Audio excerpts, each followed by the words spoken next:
பாரதத்தின் சொந்தங்களுக்கு வணக்கம். உலகத்தின் மிகப்பெரிய ஜனநாயக நாடான இந்தியா, நம்ம நாட்டோட மிகப்பெரிய ஜனநாயக திருவிழாவான தேர்தல் 18வது லோக்சபா எலெக்ஷன்ஸ் அதனுடைய முதல் கட்டம் நடந்து முடிஞ்சிருக்கு. கிட்டத்தட்ட 102 லோக்சபா சீட்ஸுக்கான எலெக்ஷன் நடந்து முடிஞ்சிருக்கு. இது 21 ஸ்டேட் மற்றும் யூனியன் டெரிட்டரிக்கு நடந்திருக்கு. இதில் தமிழ்நாடு மிக முக்கியமான ஸ்டேட். ஏன்னா மொத்தம் 102ல் கிட்டத்தட்ட 39 + 1 40 தொகுதிகள் வந்து தமிழ்நாட்டிலேருந்து தான் இருக்குது. இந்த எலெக்ஷன் நடந்து முடிஞ்சிருக்கு. ஆனால் நல்லபடியாக நடந்து முடிஞ்சிருக்கா அப்படின்னு கேட்டால் தெரியல. ஏன்னா இந்த எலெக்ஷன் முடிஞ்சதுக்கு அப்புறமா பாரதிய ஜனதா கட்சியினுடைய மாநில தலைவர் திரு அண்ணாமலை அவர்கள் வந்து கிட்டத்தட்ட 1 லட்சம் வாக்காளர்களுடைய பெயர்களே இல்லை, அவங்களால வாக்களிக்க முடியல, நான் வந்து தேர்தலை திரும்ப நடத்தணும்னு கேட்க போகிறேன் எலெக்ஷன் கமிஷனை அப்படின்னு சொல்லியிருக்காரு. இதையே தான் திரு வினோஜ் பி செல்வம் அவர்களும் மத்திய சென்னையில் போட்டியிடக்கூடிய அவரும் சொல்லியிருக்காரு. ஸோ இந்த வாக்குப்பதிவு வந்து எவ்வளோ சதவீதம் நடந்திருக்கு, இதில் என்னென்ன குளறுபடிகள் நடந்திருக்கு, இது எல்லாத்த பற்றி கொஞ்சம் விரிவாக பார்க்கலாம்.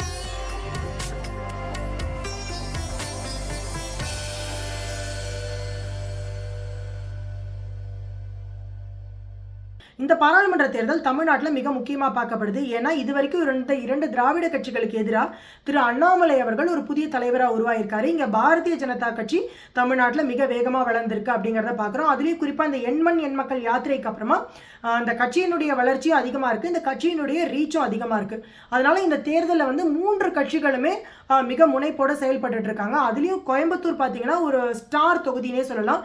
ஏன்னா அங்கே மாநில தலைவரான திரு அண்ணாமலை அவர்களே போட்டியிடுறாரு. அதனால அந்த தொகுதியில் வந்து இது வரைக்கும் எத்தனை % போல் ஆயிருக்கு அப்படின்னு பார்க்கலாம். ஏற்கனவே போன 2019 நடந்த தேர்தலில் 63% கிட்ட அந்த தொகுதியில் வந்து வாக்குப்பதிவாயிருக்கு. இப்போ நடந்த இந்த தேர்தலில் பார்த்தீங்கன்னா 71% அப்படின்னு சொல்கிறாங்க. இன்னும் கரெக்டான ஃபிகர்ஸ் நம்ம வந்து எலெக்ஷன் கமிஷன் ரிலீஸ் பண்ணல. ஆனால் இதெல்லாம் அப்ராக்சிமேட் ஃபிகர்ஸ், கிட்டத்தட்ட 7% அதிகமாயிருக்கு அப்படின்னு சொல்கிறாங்க. தமிழ்நாடு முழுக்கவே மக்கள் வந்து ரொம்ப ஆர்வத்தோட வந்து வாக்களிக்கிறத நம்மளால பார்க்க முடிஞ்சுது. இன்னும் சொல்ல போனால் மிக கடுமையான வெயில், அதை மீறி வயதானவர்கள் பல பேர் வந்து வாக்களிக்கிறத பார்க்க முடிஞ்சுது. நான் பார்த்த ஒரு பெரியவர் என்ன சொன்னார் அப்படின்னா, அவர் வந்து கிட்டத்தட்ட அவரால் கால்கள் நடக்க முடியல, அவ்வளோ நல்லா நடக்க முடியல, ரொம்ப வயதானவராக இருந்தார். 1 மணி நேரம் வெயிலில் வெயிட் பண்ணி அவர் ஓட் பண்ணார். கடைசியாக அவர் என்ன சொன்னார் அப்படின்னா, கடந்த 4 வருடமாக ஆஸ்பத்திரியை தவிர்த்து வேறு எந்த காரணத்துக்காகவுமே நான் வீட்டை விட்டு வெளியில் வரல, ஆனால் இன்றைக்கி நான் ஓட்டு போடணுங்கிறதுக்காக வந்திருக்கேன் அப்படின்னு சொன்னார். அதே மாதிரி அந்த உற்சாகத்தையும் ஆர்வத்தையும் பல இளைஞர்கள்கிட்டையும் வயசானவங்க கிட்டையும் நம்மளால் பார்க்க முடிஞ்சுது. ஸோ இந்த வாட்டி நம்மளோட ஓட் % அப்படின்னு பார்த்தா அப்போது இவ்வளோ ஆர்வமாக இருக்காங்க, ரொம்ப அதிகமாக இருக்குமா அப்படின்னு பார்த்தா கரெக்ட் ஃபிகர்ஸ் வரலன்னா கூட தமிழ்நாடோட மொத்த அந்த வாக்கு சதவிகிதம் அப்படின்னு பார்த்தீங்கன்னா சம்வேர் பிட்வீன் 68 to 70 வரைக்கும் தான் இருக்குது. வாக்குப்பதிவுலாம் நடந்து முடிஞ்சதுக்கப்புறம் திரு அண்ணாமலை அவர்கள் ப்ரெஸ்ஸை மீட் பண்ணுறாரு. அங்கே அவர் என்ன சொல்கிறாருன்னா, கோயம்புத்தூரில் மட்டும் கிட்டத்தட்ட 1 லட்சம் வாக்காளர்களோட பெயர் வந்து அந்த வாக்காளர் பட்டியலில் இல்லாமல் இருக்குது, அவங்களால ஓட் பண்ண முடியல அப்படின்னு சொல்கிறாரு. இதுக்கு சில எவிடென்ட்டான எக்ஸாம்பிள்ஸையும் நம்மளால் பார்க்க முடியுது. நகைச்சுவை நடிகர் திரு சூர்யா அவர்கள் என்ன சொல்லியிருக்காருன்னா, இத்தனை வருஷம் நான் ஓட் பண்ண அந்த வாக்குச்சாவடியில் போனால் என்னுடைய பெயர் இல்லை, என்னால் ஓட் பண்ண முடியல அப்படின்னு சொல்லி வருத்தத்தோடு வந்திருக்காரு. அதை அவர் வந்து எக்ஸ்தலத்துலேயும் பதிவிட்டிருக்காரு. அதே மாதிரி நடிகர் சசின்னு ஒருத்தர், அவரும் இதே தான் சொல்லியிருக்காரு. என்னுடைய தொகுதியில் நான் போய் சர்ச் பண்ணும்போது என்னுடைய பூத்தில் வந்து என்னுடைய பெயர் இல்லைன்னு சொல்லிட்டாங்க அப்படின்னு சொல்லிட்டு இந்த மாதிரி பல பேர் அந்த கம்ப்ளைண்ட்டை சொல்லியிருக்காங்க. அதுலேயும் ஒரு வீடியோ பார்த்தேன். திரு அண்ணாமலை அவர்கள் கிட்ட ஒரு பெண்மணி என்ன சொல்கிறாங்கன்னா, இறந்து போன என்னுடைய கணவரோட பேர் இதில் இருக்குது, ஆனால் என்னுடைய பேர் இல்லை, நான் இங்கே ஓட் பண்ணுறதுக்காக வந்தேன், என்னால் ஓட் பண்ண முடியல அப்படின்னு சொல்லி ரொம்ப ஆற்றாமையோடு அவங்க சொல்கிறாங்க. அதே மாதிரி நிறைய பேர் வந்து ஒரு குடும்பத்தில் பார்த்தீங்கன்னா பசங்க பேர் இருக்குது, அம்மா அப்பா பேர் இல்லை, இந்த மாதிரி நிறைய மிஸ்டு ரெக்கார்ட்ஸ் அந்த மாதிரிலாம் இருந்திருக்கு. நிறைய பேரெல்லாம் ஓட் பண்ண முடியல. திரு அண்ணாமலை அவர்கள் இது வந்து இதோட கவுண்ட் வந்து கிட்டத்தட்ட 1 லட்சம் அப்படின்னு சொல்கிறாரு. திரு வினோஜ் பி செல்வமும் அந்த மாதிரி நிறைய பேர் வந்து இங்கே மிஸ் ஆகிட்டாங்க, அவங்க பேரெல்லாம் இல்லாமல் இருக்குது, இத்தனை நாள் ஓட் பண்ண அதே பூத்தில் அவங்களோட பேர் இல்லை அப்படின்னு சொல்லி ஒரு கம்ப்ளைண்ட் ரைஸ் பண்ணியிருக்காரு. அண்ணாமலை அவர்கள் வந்து மறு தேர்தல் நடத்தணும் அப்படின்னு, மறு வாக்குப்பதிவு நடத்தணும் அப்படின்னு சொல்லி நான் எலெக்ஷன் கமிஷனை போய் அப்ரோச் பண்ண போகிறேன் அப்படிங்கிற அளவுக்கு சொல்லியிருக்காங்க. அதே மாதிரி நான் சேர்ந்த ஒரு தொகுதியில் அந்த இடத்துல பார்த்தீங்கன்னா காலையில் 7:30 மணிக்கு வாக்குப்பதிவு ஸ்டார்ட் பண்ண வேண்டிய நேரத்திலேயே போய் ஒரு க்யூவில் வெயிட் பண்ணிட்டு இருந்தாங்க. ஆனால் அங்கே இவிஎம் மிஷின் ஒர்க் ஆகலை அப்படின்னு சொல்லிட்டாங்க. அந்த வாக்குப்பதிவை ஸ்டார்ட் பண்ணால் அதுக்கப்புறம் 1 மணி நேரம் ஆச்சு, அதில் ஏதோ டெக்னிக்கல் ப்ராப்ளம் அப்படின்னு சொல்லிட்டு இந்த மாதிரி பல இடங்களில் கன்ஃபியூஷன்ஸ் இருந்தது. இவிஎம் மிஷின் ஒன்றும் நமக்கு புதுசு இல்லை.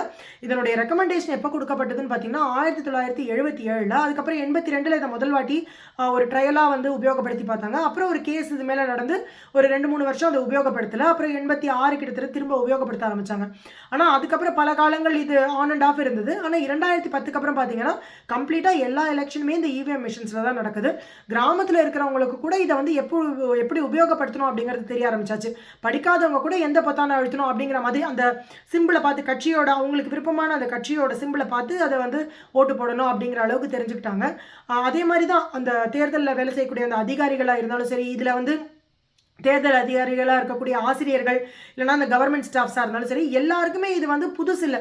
கிட்டத்தட்ட 13-14 வருடங்களாக இவங்க இதில் வேலை செஞ்சுட்டு இருக்காங்க. எல்லாருக்குமே இது பழக்கமாக தான் இருக்குது. ஆனால் இந்த எலெக்ஷனில் ஏன் இவ்வளோ குழப்பம் அப்படின்னு தெரியல. அதுலேயும் எப்படி கிட்டத்தட்ட 1,00,000 பேரோட பேர்லாம் மிஸ் ஆகும் அப்படிங்கிறது நமக்கு புரியாத விஷயமா தான் இருக்குது. அந்த மாதிரி இரண்டாவது பிரச்சனை என்னன்னு பார்த்தீங்கன்னா, கிளாம்பாக்கம் பஸ் ஸ்டாண்டு. பொங்கல் டைமில் இது வந்து ஒரு மிகப்பெரிய பிரச்சனையாக பேசப்பட்டது. அங்கே போய் மக்கள் வந்து பல மணி நேரம் நாங்கள் வெயிட் பண்ணோம் அப்படின்னு சொன்னாங்க. பஸ்ஸே வரல, ராவெல்லாம் நாங்கள் வந்து பஸ் ஸ்டாண்டில் இருக்கோம் அப்படின்னு சொன்னாங்க. அதுக்கப்புறம் இந்த ஃபெஸ்டிவல் சீசன்லாம் முடிஞ்சது. மக்கள் வந்து இந்த ஊருக்கு போகிற கூட்டம் குறைஞ்ச உடனே இந்த பிரச்சனையெல்லாம் சால்வ் ஆன மாதிரி இருந்தது. அகைன் நேற்று வந்து ஓட்டு போடுறதுக்காக சென்னையிலேருந்து அவங்கவுங்க வேறு வேறு ஊருக்கு போகணும் அப்படின்னு ஆரம்பிக்கும் போது திரும்ப இதே பிரச்சனை இதே மாதிரி ஸ்டார்ட் ஆக ஆரம்பிச்சிருச்சு. எல்லா இடத்துலையும் மக்களால் அவங்க ஊருக்கு நேரத்துக்கு போக முடியல, பஸ்ஸஸ் இல்லை, ரொம்ப கூட்டமாக இருந்தது. அந்த மாதிரி அதே பிரச்சனை திரும்ப கண்டினியூ ஆகிறத பார்க்குறோம். இல்லை அங்கே போகிறதுக்கு அந்த மக்கள் ஒரே நேரத்தில் ரொம்ப அதிகப்படியான மக்கள் ஊருக்கு போக முயற்சி பண்ணுறாங்களோ, ஸோ அதே மாதிரி ஏதோ ஒரு பிரச்சனை அங்கே இருக்கிறது தெரியுது. தமிழ்நாட்டோட மொத்த வாக்குப்பதிவான அந்த பர்சன்டேஜ் அப்படின்னு பார்த்தா சம்வேர் பிட்வீன் 68 to 70 தான் இருக்கும் போல இருக்கு. ஏன்னா இது வரைக்கும் அவங்க 63, 64 அந்த மாதிரி வேற வேற சொல்றாங்க. இன்னும் ஃபைனலான அந்த ஒரிஜினல் டேட்டா வந்து நம்ம எலெக்ஷன் கமிஷனோட அந்த வெப்சைட்ல வரல. அதுலேயும் குறிப்பாக கோயம்புத்தூர் தொகுதியில் போன வாட்டியை விட இந்த வாட்டி 7% அதிகம் அப்படின்னு சொல்லியிருக்காங்க. அதிகபட்சமாக சென்னை சவுத்தில் வந்து 10% அதிகம். ஏன்னா போன வாட்டி 56% சொல்லியிருக்காங்க, இந்த வாட்டி 67% சொல்லியிருக்காங்க. அதே மாதிரி சென்னை நார்த்லேயும் 5% அதிகம், சென்னை சென்ட்ரலில் 8% அதிகம். ஆனால் சில தொகுதிகளில் போன வாட்டியை விட இந்த வாட்டி வாக்குப்பதிவு கம்மியாக இருந்ததாகவும் சொல்லியிருக்காங்க. ஆரணியில் 5% கம்மி, கடலூரில் 4% கம்மி, தருமபுரியில் 6.9 கிட்டத்தட்ட 7% கம்மி, கள்ளக்குறிச்சியில் 3.1% கம்மி. அந்த மாதிரி சில இடங்களில் வந்து போன வாட்டியை விட இந்த வாட்டி கம்மியாக இருக்குது அப்படிங்கிறதையும் பார்க்குறோம். ஆனால் இதனுடைய ஒரிஜினல் டேட்டா எவ்வளோ கரெக்டான பர்சன்டேஜ் அப்படிங்கிறது வந்து நாளைக்கு எலெக்ஷன் கமிஷன் வந்து இதை அவங்களோட அஃபிஷியல் வெப்சைட்டில் ரிலீஸ் பண்ணால் தான் நமக்கு கரெக்டான டேட்டாஸ் கிடைக்கும். ஸோ இப்போ இதில் வந்து இனிமேல் என்ன நடக்க போகுதுன்னு தெரியல. ஏன்னா திரு அண்ணாமலை அவர்கள் வந்து மறு வாக்குப்பதிவு நடத்தணும் அப்படின்னு சொல்லி நாங்கள் எலெக்ஷன் கமிஷனை போய் கேட்க போகிறோம் அப்படின்னு சொல்லியிருக்காங்க.